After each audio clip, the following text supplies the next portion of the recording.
आज हमारे पास Indian media का एक रिपोर्ट है जो कि नेपाल के बारे में है और आपके साथ शेयर करेंगे कि नेपाल के बारे में इंडियन मीडिया क्या बात करती है। वैसे अगर हम देखते हैं तो इंडियन मीडिया अक्सर नेपाल की तारीफ करती है और अक्सर नेपाल के बारे में बुरा भला कहती है। तो आज आपके साथ एक फैक्ट वीडियो शेयर करेंगे और आपको बताएंगे कि नेपाल के बारे में इंडियन मीडिया क्या बात करती है। इससे पहले कई सारी रिपोर्ट आप लोग के साथ शेयर कर चुका हूँ और आपको बता चुका हूँ कि इंडियन मीडिया नेपाल के बारे में क्या कहती है, बट आज आपको बताएंगे कि इंडियन मीडिया का नेपाल के बारे में क्या कहना है। वो नेपाल की सिटीज के बारे में, नेपाल के फैक्ट्स के बारे में क्या बात करती है। तो चलिए आइए पहले वीडियो स्टार्ट करते हैं, फिर इसके बारे में आपके साथ बात करते हैं। दोस्तों, एक ऐसा देश जो भारत के बहुत करीब है और भारत का मित्र देश है। एक ऐसा देश जो अपनी परंपराओं के लिए जाना जाता है। एक ऐसा देश जो हिंदू देश का तमगा अपने में लगाए हुए है। यहाँ पर कई हेरिटेज साइट्स हैं, यूनेस्को विश्व धरोहर स्थल है, साथ ही खूबसूरत पर्वत चोटियां हैं। इतना ही नहीं दोस्तों, इस देश को प्रकृति ने भर भर के तोहफे दिए हैं। अब आप सोच रहे होंगे कि ये देश है कौन सा। तो दोस्तों, ये हमारा पड़ोसी देश है और आज आपको ऐसी ऐसी बातें बताएंगे इस देश के बारे में कि आप सुनकर हैरान हो जाएंगे और आपको यकीन नहीं होगा कि आप अपने पड़ोसी के बारे में इतना भी नहीं जानते। तो चलिए दोस्तों, चलते हैं एक बेहद ही खूबसूरत देश की सैर पर। नाम है नेपाल। नमस्कार दोस्तों, आप सभी का बहुत बहुत स्वागत है हमारे YouTube channel let's explore TV पर।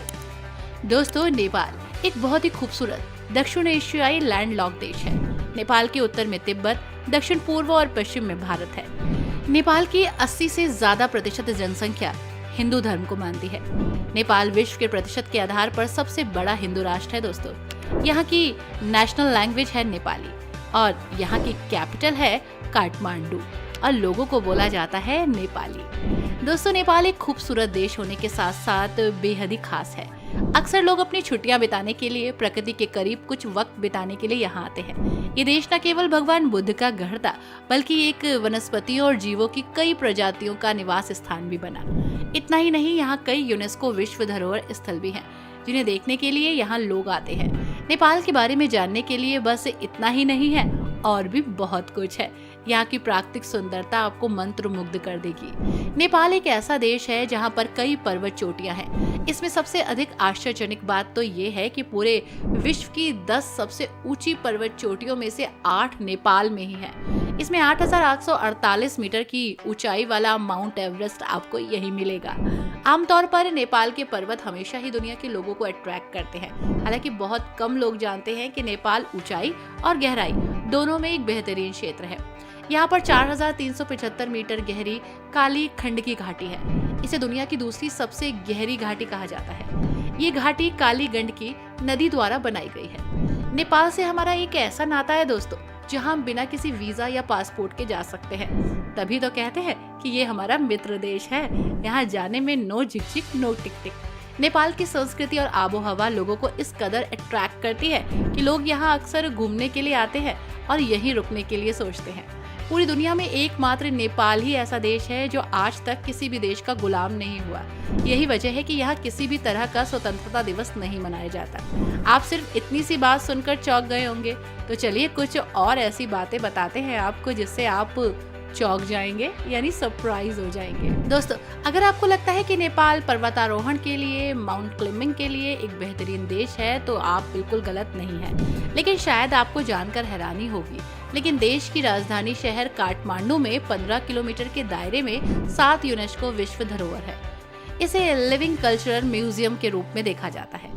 इसके अलावा नेपाल में यूनेस्को द्वारा 4 मान्यता प्राप्त विश्व धरोहर स्थल भी है, जो इसे सबसे ज्यादा विरासत स्थल वाला देश बनाते हैं। कभी आपने जीती जागती देवी को देखा है? अगर नहीं देखा है तो नेपाल आ जाइए।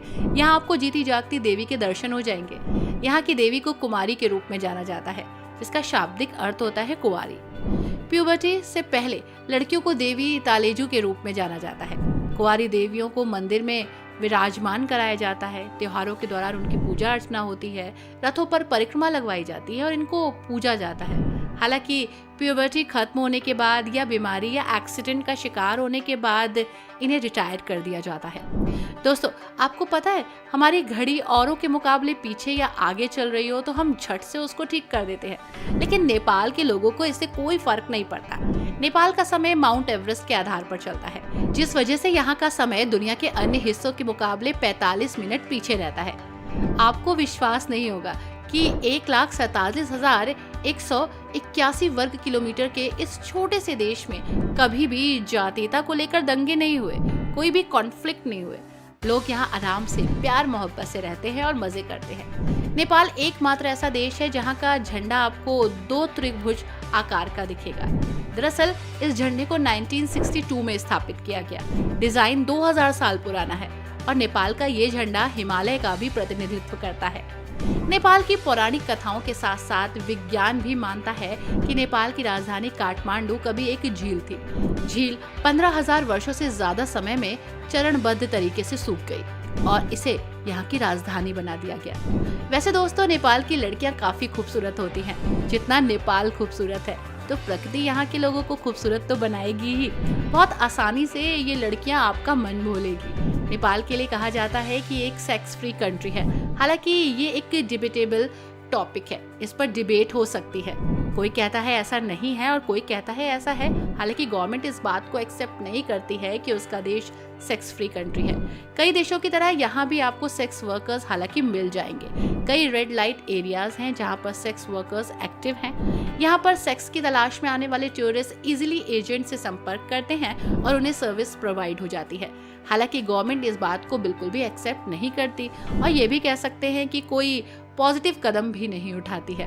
हालांकि यहाँ पर लोग सेक्स की तलाश में भी आते हैं। इसी के साथ दोस्तों, नेपाल में बहुत सारी ऐसी जगह है जहाँ पे टूरिस्ट एक्सप्लोर करते हैं। नेपाल जिसे दुनिया की छत के रूप में पहचाना जाता है। आपको बता दें कि अगर आप ट्रैकिंग के शौकीन हैं तो ये जगह आपके लिए बेस्ट है। आप अगर धार्मिक केंद्र की तलाश में आ रहे हैं तो ये जगह परफेक्ट है और आप अगर घूमने आ रहे हैं तो ये सुपर परफेक्ट है। आप कहाँ जाना चाहते हैं ये आप डिसाइड करिएगा, लेकिन हम आपको बता सकते हैं कि आप कहाँ जा सकते हैं। सबसे पहले दोस्तों, आप जा सकते हैं काठमांडू। नेपाल की राजधानी और नेपाल का सबसे बड़ा शहर है काठमांडू। शहर की प्राकृतिक सुंदरता, मंदिर और बौद्ध मठों को देखने के लिए लोग दूर दूर से आते हैं। शहर करीब 1300 से 1400 मीटर की ऊंचाई पर है। इतनी ऊंचाई पर स्थित होने के कारण शहर का नजारा काफी लुभावना और मनमोहक है। ये शहर बाहर से आने वाले पर्यटकों को काफी अट्रैक्ट करता है। दोस्तों, ये है स्वयंभूनाथ मंदिर।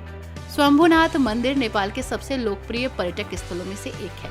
ये जगह राजधानी काठमांडू से करीब 4 किलोमीटर की दूरी पर है, जो नेपाल का काफी महत्वपूर्ण मंदिर है। आपको बता दें कि यहाँ पर बंदर बहुत ज्यादा संख्या में है, जिसकी वजह से इस मंदिर को बंदर मंदिर के नाम से भी जाने लगा है। दोस्तों, ये है लुम्बिनी। गौतम बुद्ध के जन्म स्थल के रूप में जाने जाने वाली ये जगह नेपाल में घूमने के लिए आदर्श जगह है। आपको बता दें कि ये जगह भारत की सीमा से काफी करीब है, जो कि बौद्ध धर्म के लोगों के लिए आस्था का केंद्र है, जहाँ पर ध्यान आदि गतिविधियां होती हैं। इसके अलावा आपको बता दें कि सम्राट अशोक ने भी यहाँ पर बौद्ध स्मारक का निर्माण करवाया था। इसके इन्हीं सारी खूबियों की वजह से इसे यूनेस्को विश्व धरोहर लिस्ट में शामिल किया गया है। दोस्तों, ये है नगरकोट। दोस्तों, अगर आप एक प्रकृति प्रेमी हैं तो आपको नगरकोट जरूर आना चाहिए। ये किसी स्वर्ग से कम नहीं, जहाँ का बेहतरीन दृश्य आपका मन मोह लेगा। यहाँ पर हिमालय पर्वत को देख सकते हैं आप चाहे तो यहाँ पर होटल में रुककर हिमालय की शरारत को देख सकते हैं। इसी के साथ नेशनल पार्क। नेपाल में स्थित ये पार्क आपको रोमांचित कर देगा। अगर आप वाइल्ड लाइफ फोटोग्राफर हो या फोटोग्राफी पसंद करते हो तो ये जगह परफेक्ट है। कई सारे जीव जंतु, पेड़ पौधे आपको मिलेंगे। खूबसूरती इतनी की समाई नहीं सा रही। इसके अलावा आपको बता दें कि विश्व की सबसे ऊंची चोटी माउंट एवरेस्ट भी आपको यहीं दिखेंगी, यानी परफेक्ट फोटो सीन्स आपको यहाँ मिल जाएंगे। इसी के साथ दोस्तों, ये है पोखरा। पोखरा नेपाल में घूमने के लिए आदर्श परफेक्ट जगह, जहाँ का नज़ारा बहुत ही ज़्यादा खूबसूरत। यहाँ पर फेवा नाम की एक झील है जिसमें आप बोटिंग कर सकते हैं, बहुत सारी एक्टिविटीज़ भी कर सकते हैं। इसके अलावा आप इस झील के किनारे पर बैठकर कुछ पल शांतिपूर्वक बिता सकते हैं, अपनी नेपाल यात्रा को एंजॉय कर सकते हैं। दोस्तों, ये है भक्तपुर। भक्तपुर, इसका मतलब होता है भक्तों का नगर। भक्तपुर में आप कई सारे धार्मिक स्थलों को देखिए, जो कि यहाँ के मुख्य आकर्षण के केंद्र है। यहाँ की जनसंख्या वाली जगहों को एक्सप्लोर कीजिए। इसलिए अगर आप नेपाल में किसी शांत और दर्शनीय जगह पर जाना चाहते हैं तो यहाँ जरूर आ जाइए। यहाँ बहुत सुकून मिलेगा। दोस्तों, वन एंड ओनली पशुपतिनाथ मंदिर। बागमती नदी के किनारे पर स्थित ये मंदिर नेपाल का हिंदू मंदिर है, जो मुख्य रूप से भगवान शिव को समर्पित है। इस मंदिर में आश्रम भी है दोस्तों। यहाँ आने वाले पर्यटकों और भक्तों के लिए बहुत सारी अच्छी चीजें यहाँ हैं। आपको बता दें कि मंदिर को यूनेस्को द्वारा विश्व धरोहर स्थल में शामिल किया है। इस मंदिर में भगवान शिव का ज्योतिर्लिंग स्थापित है, जिसकी भारत में स्थित 12 ज्योतिर्लिंगों के साथ जोड़कर महत्ता बढ़ गई है। तो दोस्तों ये है चंगुनाराय मंदिर। ये मंदिर नेपाल का एक प्राचीन मंदिर है जो भक्तों को अपनी ओर आकर्षित करता है। ये मंदिर भगवान विष्णु को समर्पित है। आपको बता दें कि मंदिर में आपको भगवान विष्णु के साथ साथ शेषनाग की प्रतिमा के भी दर्शन होंगे। तो नेपाल के इस मंदिर को जरूर एक्सप्लोर कीजिएगा। दोस्तों अब बात करते हैं नेपाल में घूमने के परफेक्ट वेदर की। दिसंबर से फरवरी के बीच का समय नेपाल घूमने के लिए परफेक्ट है, जो कि सर्दियों का समय होता है। इस समय नेपाल घूमने वाले लोग काफी खुश आते हैं और खुश वापस जाते हैं। स्वेटर और कुछ अन्य गर्म कपड़ों की आपको जरूरत पड़ती है, लेकिन वेदर बहुत खूबसूरत होता है। नेपाल भारत का एक पड़ोसी देश कहा जाता है, इसलिए आपको किसी प्रकार के वीजा या फिर परमिशन की जरूरत नहीं है। अगर बात करें नेपाल में घूमने की जगहों की, तो वो मैंने आपको बता दी। अब आप सोच रहे होंगे कि आखिर खर्चा कितना आएगा। दोस्तों नेपाल घूमने के लिए आपको करीब 40 से 50 हजार रुपए का खर्चा लगेगा। अपना बजट बना लीजिए और यहाँ आ जाइए। नेपाल की यात्रा 4 से 5 दिन की होगी और इस खर्चे में आने जाने का खर्चा, खाना पीना इंक्लूड है। नेपाल के मौसम की अगर बात करें तो यहाँ मांसाहार बहुत ज़्यादा यूज़ किया जाता है। कई बार ये भी माना जाता है कि नेपाल के लोग चाउमीन या फास्ट फूड ही खाते हैं, लेकिन यहाँ के पारंपरिक भोजन में दाल चावल भी शुमार है। तो अगर आप वेजिटेरियन हैं तो यहाँ दाल चावल का स्वाद ज़रूर लीजिए। दोस्तों आप यहाँ पर हवाई सफ़र, बस या खुद के वाहन से भी आ सकते हैं। नेपाल के मुख्य अंतर्राष्ट्रीय हवाई अड्डे काठमांडू एक बेहतरीन एयरपोर्ट है, जहां पर आप आ सकते हैं उड़ान भर के भारत के किसी भी राज्य से, किसी भी बड़े शहर से। इजीली आप नेपाल सीमा पर भारत के किसी बड़े शहरों से बस की सवारी ले सकते हैं। अगर आप यूपी में रहते हैं तो गोरखपुर से आपको सीधे नेपाल के लिए बस मिल जाएगी और आप सीधे आ जाएंगे नेपाल। और अगर आप खुद के वाहन से आ रहे हैं तो बहुत ही अच्छा है, नेपाल भी इजीली घूम लेंगे। आप भारतीय सीमा पार करके नेपाल में इजीली आ सकते हैं। कुछ वेरिफिकेशन और फॉर्मेलिटीज होगी जो रास्ते में आपसे करा ली जाएगी, इसलिए डोंट वरी, इजीली आइए और खूब सारा घूमिए फिरिए। आई होप दोस्तों नेपाल की ये खूबसूरती, ये सफर आपको अच्छा लगा होगा। वीडियो पसंद आई हो तो वीडियो को लाइक एंड शेयर करना मत भूलिएगा। Thanks for watching, bye bye and take care.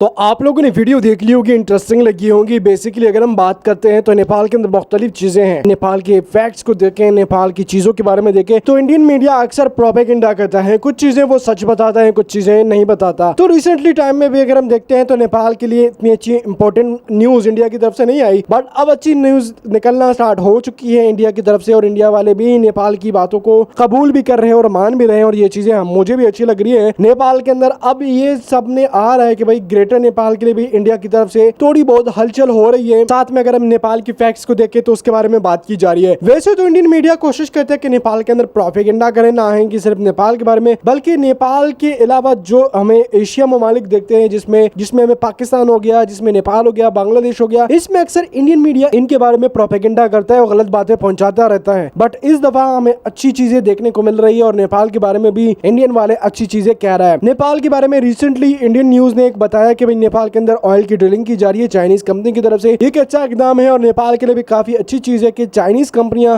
अब नेपाल के अंदर ऑयल ड्रिलिंग कर रही है। और ये चीज मुझे बड़ी अच्छी लगी, क्योंकि ऑयल ड्रिलिंग की जा रही है नेपाल के अंदर और चाइनीज कंपनी की तरफ से की जा रही है। ये बात बिल्कुल दुरुस्त है, ये बात बिल्कुल सच है और अब की जा रही है। इससे पहले मैंने कई रिपोर्ट में आप लोगों के साथ कहा है और आप लोगों के साथ शेयर किया है कि भाई नेपाल के अंदर ऑयल है, बहुत सारा ऑयल है। अगर ड्रिलिंग की जाए तो नेपाल मालामाल हो सकता है। यही ऑयल नेपाल इंडिया को भी एक्सपोर्ट कर सकता है, बाकी ममालिक को भी एक्सपोर्ट कर सकता है। बट सिर्फ और सिर्फ ये होना चाहिए कि नेपाल मुल्क जो है वो इसको कबूल करे। नेपाल के मुल्क में इसके बारे में कुछ बातें फैलाई जाए या नेपाल के अंदर इस बारे में बात की जाए। बट चाइनीज कंपनियों ने इस दफा जो है वो काम किया है, ड्रिलिंग की है, तो ये चीज मुझे अच्छी लगी और इंडिया भी इसको कबूल करे। बाकी फैक्ट्स और नेपाल के बारे में वीडियो आप लोगों ने देख ली होगी, अच्छी लगी है तो लाइक, शेयर और सब्सक्राइब लाजमी करें।